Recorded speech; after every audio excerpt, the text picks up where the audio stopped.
ಬೆಳಕು. ಬೆಳಕಲ್ಲಿ ಕಣ್ಣು ಮುಂದೆ ಇರುವುದೆಲ್ಲ ಕಾಣ್ತದೆ, ಆದರೆ ಇದು ಬೆಳಕಲ್ಲ, ದರ್ಶನ. ಹಿಂದೆ ನಡೆದದ್ದು ಮುಂದೆ ನಡೆಯುವುದು ಎಲ್ಲ ತೋರಿಸುವ ಬೆಳಕು ಕಾಣ್ತದ.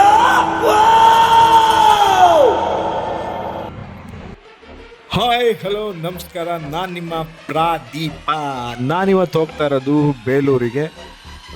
ಕೆಲವೊಂದು ಕಾರಣಾಂತರಗಳಿಂದ ಕೆಲವು ಕೆಲಸಗಳಿತ್ತು, ಆದ್ದರಿಂದ ನಾನು ನನ್ನ ಫ್ರೆಂಡು ಬೇಲೂರಿಗೆ ಹೋಗ್ತಾ ಇದ್ದೀವಿ. ನನ್ನ ಪಾರ್ಟ್ನರು ಅಲ್ಲೊಂದು ಸೈಟ್ ಮಾರ್ಕಿಂಗ್ ಇತ್ತು, ಅಲ್ಲೊಂದು ಪ್ರಾಜೆಕ್ಟ್ ರೆಡಿ ಮಾಡೋಣ ಅಂತ ಹೇಳಿದರು. ಅದಕ್ಕೆ ಸೈಟು ಮಾರ್ಕಿಂಗ್ಗೆ ಹೋಗ್ತಾ ಇದ್ದೀವಿ. ನೋಡಿ, ಇವತ್ತು ನಾನು ಹೋಗ್ತಾ ಇರೋದೇ ಹಾಸನ ಬಸ್ ಹತ್ತಿದ್ದೀನಿ. ಕಾರಲ್ಲಿ ಬೈಕಲ್ಲಿ ಹೋಗಿ ಬೋರಾಗಿತ್ತು. ಹಾಗೆ ತಾವು ನೋಡ್ತಾ ಇರ್ಬೋದು, ಇದು ರಾಜೀವ್ ಇನ್ಸ್ಟಿಟ್ಯೂಟ್ ಆಫ್ ಟೆಕ್ನಾಲಜಿ. ನಾನು ಇಲ್ಲೇ ಓದಿದ್ದು ಹಾಸನಲ್ಲಿ. ಹಾಸನ ಬಸ್ ಇಟ್ಕೊಂಡು ಬೇಲೂರಿಗೆ ಡೈರೆಕ್ಟ್ ಹೋಗೋಣ ಅಂತ ಹೋಗ್ತಾ ಇದ್ದೀನಿ. ಬನ್ನಿ, ಇದು ಲಾಂಗ್ ವಿಡಿಯೋ ಇರುತ್ತೆ, ಕಂಟಿನ್ಯೂ ಮಾಡ್ಕೊಂಡು ಹೋಗೋಣ, ಹಾಗೆ ನೋಡ್ಕೊಂಡು ಹೋಗೋಣ.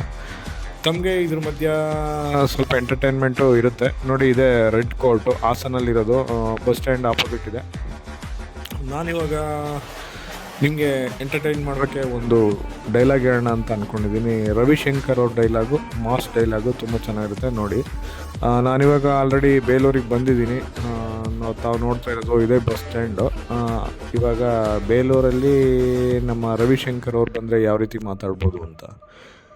ಏನು ಹಂಗೆ ನೋಡ್ತಾ ಇದೆಯಾ? ಶಾಕ್ ಆಯ್ತಾ? ಆಗಲೇಬೇಕು, ಆಗಿರಲೇಬೇಕು ಅಂತ ತಾನೇ ನಿನ್ನಲ್ಲಿಗೆ ಕರೆಸಿದ್ದು. ನಿನಗೆ ಹಾಸನ ಡಿಸ್ಟಿಕ್ಗೆ ಚನ್ನರಾಯಪಟ್ಟಣಕ್ಕೆ ಪ್ರಮೋಷನ್ ಮಾಡೋದು ನನ್ನ ಡಿಪಾರ್ಟ್ಮೆಂಟೇ. ಮಾಗಡಿ ರೋಡಿಗೆ ಪೋಸ್ಟಿಂಗ್ ಹಾಕ್ಸಿದ್ದು ನಾನು. ಇಂಡಿಯಾ ಮ್ಯಾಪಲ್ಲಿ ಇಲ್ದಿರೋ ನಿನ್ನ ಡಿಸ್ಟಿಕ್ಗೆ, ಕರ್ನಾಟಕ ಮ್ಯಾಪಲ್ಲಿ ಇಲ್ದಿರೋ ಊರಿಗೆ ನಿನಗೆ ಕರೆಸಿ ಏನು ಮಾಡ್ತೀಯಾ? ಇದು ನನ್ನೂರು, ಇದು ನನ್ನ ಏರಿಯಾ. ನಾನು ಮಂಗಳೂರಲ್ಲಿ ಗುಡುಗಿದ್ರೆ ಉಡುಪಿ ಮಂಗಳೂರು ಆದ ನಡ್ಗೋಗುತ್ತೆ. ಕೈ ಎತ್ತಿ ತಟ್ಟ ಅಂದರೆ ರಿಯಲ್ ಎಸ್ಟೇಟ್ಗೆ ಎಗ್ರೋಗುತ್ತೆ. ಇದು ಆರುಮುಗ ಕೋಟೆ ಕಣೋ. ಹಾಗೆ ನಾವು ಕಂಟಿನ್ಯೂ ಮಾಡ್ತಾ ವಿಡಿಯೋ ಮುಂದೆ ಹೋಗ್ತಾನೆ ಇದೆ. ನಾವು ದೇವಸ್ಥಾನಕ್ಕೆ ಹತ್ರವಾಗಿದ್ದೀವಿ. ಹಾಗೆ ನಮ್ಮ ರಾಜ್ಕುಮಾರ್ ಅವರು ದೇವಸ್ಥಾನ ಹತ್ರ ಬಂದರೆ ಯಾವ ರೀತಿ ಮಾತಾಡಬೇಕು ಅನ್ನೋದಾಗೆ, ಎಲ್ಲ ಅಭಿಮಾನಿ ದೇವರುಗಳು ಹೇಗಿದ್ದೀರಾ? ನೋಡಿ ನೋಡಿ ನೋಡಿ, ನಮ್ಮ ಬೇಲೂರು ಹಳೆಬೀಡು ಎಷ್ಟು ಅದ್ಭುತವಾಗಿದೆ ಅಂದರೆ ನಮ್ಮ ನಮ್ಮ ಕಣ್ಣುಗಳು ಸಾಲಲ್ಲ ರೀ, ಅಷ್ಟು ಚೆನ್ನಾಗಿದೆ. ಎಂಥ ರಥ ಇದು, ಎಂಥ ರಥ! ಭಾಳ ಖುಷಿಯಾಗುತ್ತೆ. ಅಭಿಮಾನಿ ದೇವರುಗಳು ಇದ್ರ ಬಗ್ಗೆ ದಯಮಾಡಿ ಕಮೆಂಟ್ ಮಾಡಿ ತಿಳಿಸಿ. ನಾನು ಒಳಗಡೆ ಹೋಗ್ತಾ ಇದ್ದೀನಿ. ಪ್ರದೀಪ ಹಾಗೂ ಅವರು ಸಂಗಡಿಗರ ಜೊತೆ ನಾನು ಒಳಗಡೆ ಹೋಗ್ತಾ ಇದ್ದೀನಿ. ನಾನೊಂದು ಅದ್ಭುತವಾದ ಹಾಡು ಹೇಳಿದ್ದೆ, ಅಜಂತ ಎಲ್ಲೋರನ ಬಾಳಲ್ಲಿ ಒಮ್ಮೆ ನೋಡು, ಅಜಂತ ಎಲ್ಲೋರನ ಬಾಳಲ್ಲಿ ಒಮ್ಮೆ ನೋಡು, ಬಾದಾಮಿ ಐಹೊಳೆಯ ಚಂದನ ತೂಕ ಮಾಡು, ಕಲಿಯೋಕೆ ಕೋಟಿ ಭಾಷೆ, ಆಡೋಕೆ ಒಂದೇ ಭಾಷೆ ಕನ್ನಡ. ಪದ್ಮಭೂಷಣ ಡಾಕ್ಟರ್ ರಾಜ್ಕುಮಾರ್ ಅವ್ರಿಗೆ ಧನ್ಯವಾದಗಳನ್ನ ತಿಳಿಸ್ತಾ ಮುಂದೆ ಕಂಟಿನ್ಯೂ ಮಾಡೋಣ ನಾವು ಈ ವಿಡಿಯೋನ.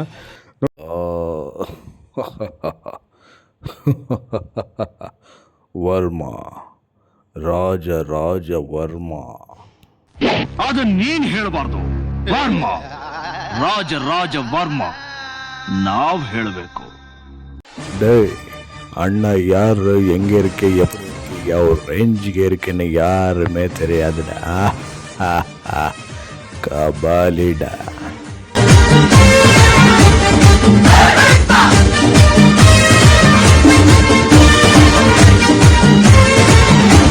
ನಿನ್ನ ಅಪ್ಪನಿಗೆ ಹುಟ್ಟಿದ್ರೆ ಬಂದ್ ಮಾಡ್ಸ, ಇಲ್ಲಿಂದ ಜೀವಂತ ಹೇಗೆ ಹೋಗ್ತೇನೆ ನಾನು ನೋಡ್ತೇನೆ.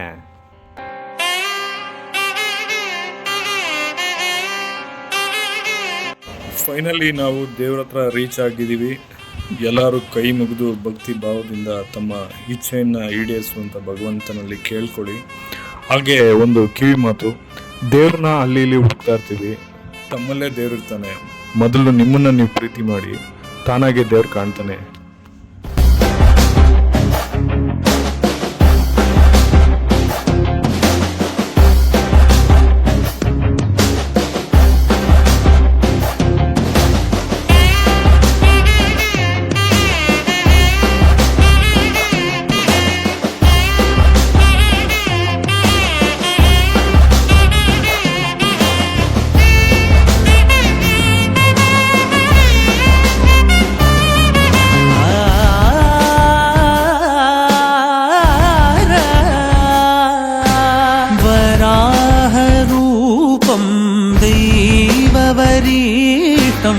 वराहरूपं देववरीष्ठं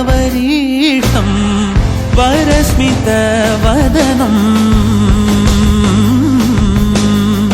वज्रदन्तधर रक्षाकवचम्.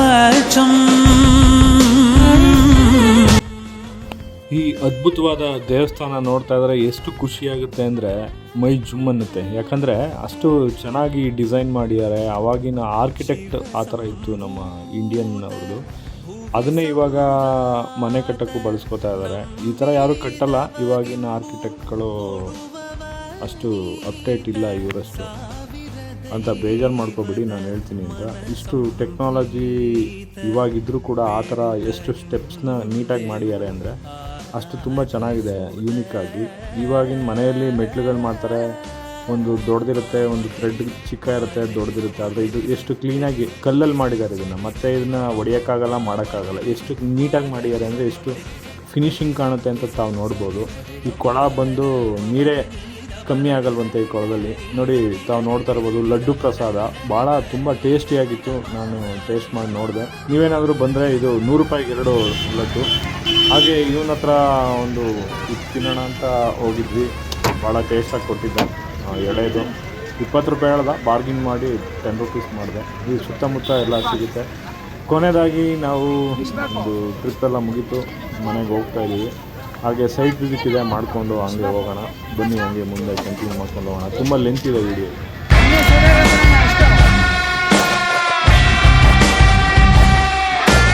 ನಿಮಗೊಂದು ಒಳ್ಳೆ ಮಜವಾಗಿರೋ ಒಂದು ಜಗಳನ ತೋರಿಸ್ತೀನಿ ಬನ್ನಿ. ಅದೆಲ್ಲ ಬೇಕಾಗಿಲ್ಲ, ಇಲ್ಲಿ ನೀನು ಅದೆಲ್ಲ ಬೇಕಾಗಿಲ್ಲ, ಸೀಟ್ ಹಾಕ್ತೀನಿ ಅಂತ ಹೇಳಿದ್ದು. ಯಾಕೊಂದು 10 ಸೀಟ್ ಇಟ್ಕೊಂಡು ಕುತ್ಕೊಂಡ್ಬಿಡು ಅಷ್ಟೇ. ಯಾಕೊಂದು 10 ಸೀಟ್ ಇಟ್ಕೊಂಡು ಕುತ್ಕೊಂಡ್ಬಿಡು ಅಷ್ಟೇ. ಯಾಕೊಂದು 10 ಸೀಟ್ ಇಟ್ಕೊಂಡು ಕುತ್ಕೊಂಡ್ಬಿಡು ಅಷ್ಟೇ. ನನಗೆ ಅವಶ್ಯಕತೆ ಇಲ್ಲ. ಊರೆಲ್ಲ ಕರ್ಕೊಂಡ್ಬಂದಿಲ್ಲ, ನಾನು ಇಲ್ಲಿ 10 ಸೀಟ್ ಹಾಕಕ್ಕೆ ಮಾತಾಡೋದು ಹುಷಾರಿಲ್ಲ ಅಂತ ಸೀಟ್ ಹಾಕಿಲ್ಲ ಅಂತ ಹೇಳಿ ನಾಲ್ಕು ಇದನ್ನ ಹಾಕ್ತೀನಿ, 4 ಸೀಟ್ ಮಾಡಿದ್ರೆ ಅಲ್ಲ, ಬೇರೆಯವರೆಲ್ಲ ಅಂದ್ರೆ ಮಕ್ಕಳಿದ್ರೆ ಸೀಟ್ ಹಾಕೊಂಡು ಕುತ್ಕೊಂಡಲ್ವಾ, ಅವ್ರಿಗೂ ಹಂಗೆ ಹೇಳ್ತೀರಾ ನೀವು? ಒಂದು 6 ಸೀಟ್ ಹಾಕೊಂಡು ಕುತ್ಕೊಂಡು ಅವಶ್ಯಕತೆ ಇಲ್ಲ. ಅದು ನಾವು 4 ಜನ ನಮ್ಮ ಮಕ್ಕಳು ಹುಷಾರಿಲ್ಲ ಅಂತ ನಾನು ಸೀಟ್ ಹಾಕಿದ್ದೀವಿ. ಹಾಕಿದ್ದೆ ತಾನೆ, ಮಾತಾಡಿದ್ರೆ ಫೈನಲಿ ನಮ್ಮೂರಿಗೆ ನಾವು ಬಂದ್ವಿ. ಏನೇ ಆದರೂ ಹೇಳಿ ನಮ್ಮೂರು ನಮಗೆ ಚಂದ ಅಂತ ಹೇಳ್ತಾ ಬನ್ನಿ ಪಾನಿಪುರಿ ತಿನ್ನಕ್ಕೆ ಹೋಗೋಣ. ತುಂಬ ಹೊಟ್ಟೆ ಹಸ್ತಿತ್ತು. ಪಾನಿಪುರಿ ತಿನ್ನೋದೇ ಒಂದು ಮಜಾ. ನೋಡಿ, ಇವರು ಬಸ್ ಸ್ಟ್ಯಾಂಡ್ ಆಪೋಸಿಟ್ಟು ಪಾನಿಪುರಿ ಹಾಕ್ತಾರೆ ಮಂಜಣ್ಣ ಅಂತ. ಇವ್ರು ನೋಡಿದರೆ ದಯಮಾಡಿ ಕಮೆಂಟ್ ಮಾಡಿ ತಿಳಿಸಿ. ಹಾಗೆ ದಯಮಾಡ್ರಿ ನಮ್ಮ ಫಾಲೋ ಮಾಡ್ರಪ್ಪ, ಹಾಗೆ ಶೇರ್ ಮಾಡಿ. ನೋಡಿ, ಕೊಡ್ತಾರೀಗ ಪಾನಿಪುರಿ. ಏನು ಮಜವಾಗಿರುತ್ತೆ ಅಂದರೆ ಹಾ ಏನು ರುಚಿ. ನೋಡ್ತಾ ಇದ್ರೆ ಬಾಯಲ್ಲಿ ನೀರು ಬರ್ತಾ ಇರುತ್ತೆ. ನಿಮಗೂ ಬರ್ತಾ ಇದೆ ಅಂತ ಅಂದ್ಕೊಂಡಿದ್ದೀನಿ. ಏನಪ್ಪ ಪಾನಿಪುರಿ ತಿನ್ನಕ್ಕೆ ಬಂದ್ಬಿಟ್ಟಿದ್ಯಾ ನಮ್ಮನ್ನು ಬಿಟ್ಟು? ಏನು ಸಖತ್ತನ್ನು ಮಾಡ್ತಾನಪ್ಪ ಇವನು ಪಾನಿಪುರಿ. ಒಂದು ಸಲ ಟೇಸ್ಟ್ ಮಾಡಿದ್ರೆ ಮಜಾನೇ ಬೇರೆ. ಅದ್ಭುತ ಕಣಯ್ಯ.